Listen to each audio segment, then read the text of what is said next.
Hello everyone, we are on chapter 5 and we are on the last paragraph, which is 31. So I'm going to get started. Our next task must be to define the concept of mental picture more closely. What we have said about it so far does not give us the concept of it, but only shows us whereabouts in the perceptual field the mental picture is to be found. The exact concept of mental picture will make it possible for us also to obtain a satisfactory explanation of the way that mental picture and object are related.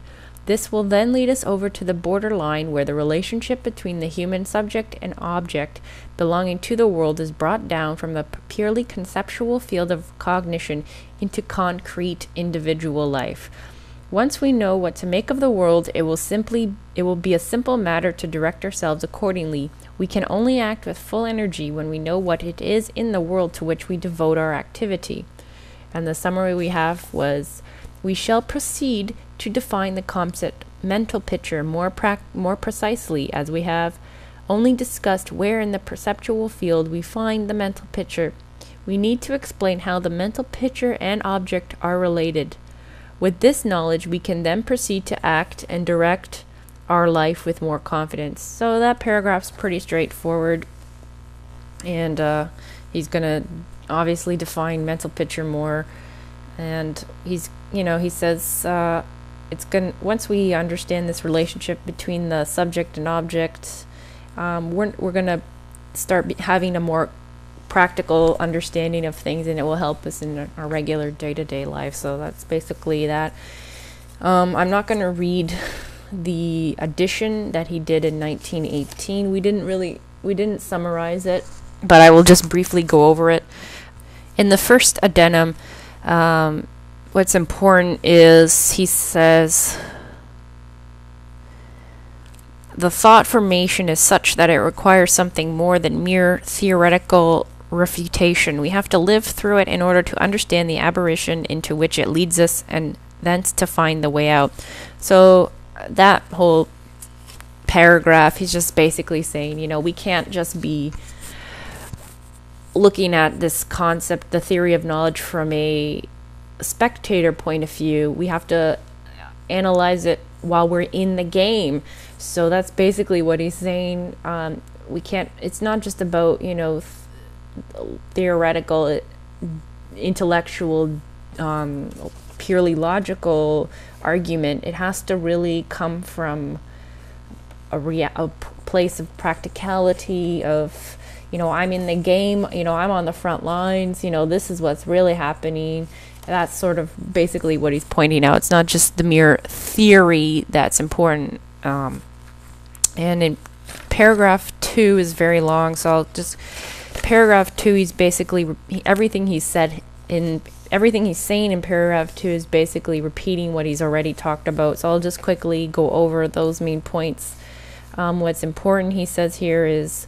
whoever tries to work out for himself a view of the relation of man to the world becomes aware of the fact that he creates this relation, at least in part, by forming mental pictures about the things and events in the world.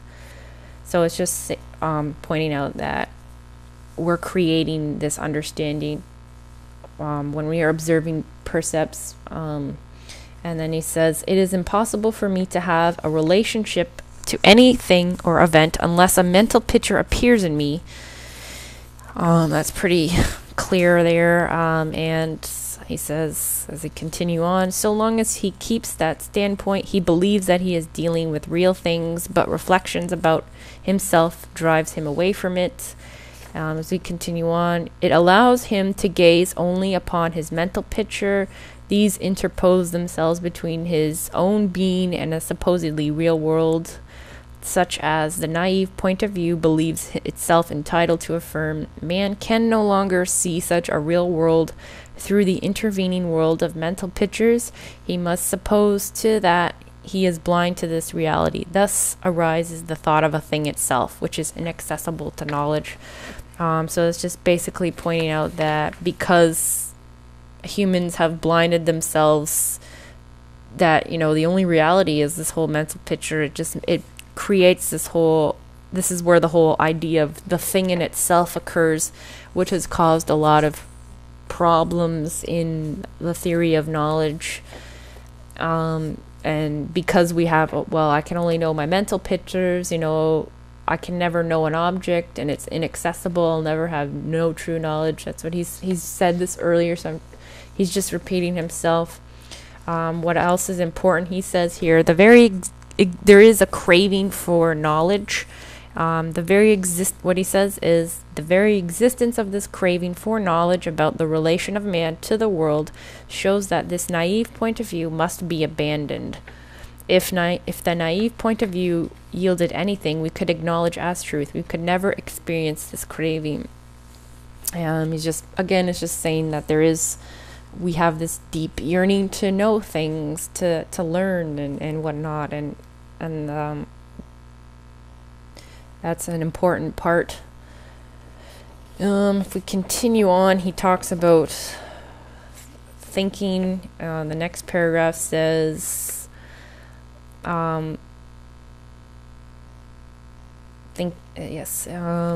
thinking again plays a very important role, and when we realize this, we open the way to the further insight that in thinking and through thinking, man must recognize the very thing to which he has apparently blinded himself by having to interpose his life of mental pictures between the world and himself.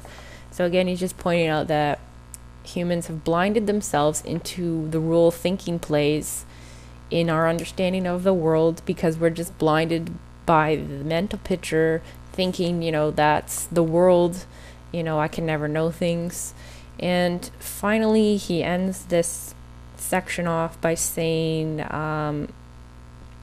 the author believes himself to have shown in this discussion that the validity of this naive realism for thinking results inevitably from an unprejudiced observation of thinking, and that naive realism, insofar as it is valid for other things, is overcome through the recognition of the true nature of thinking.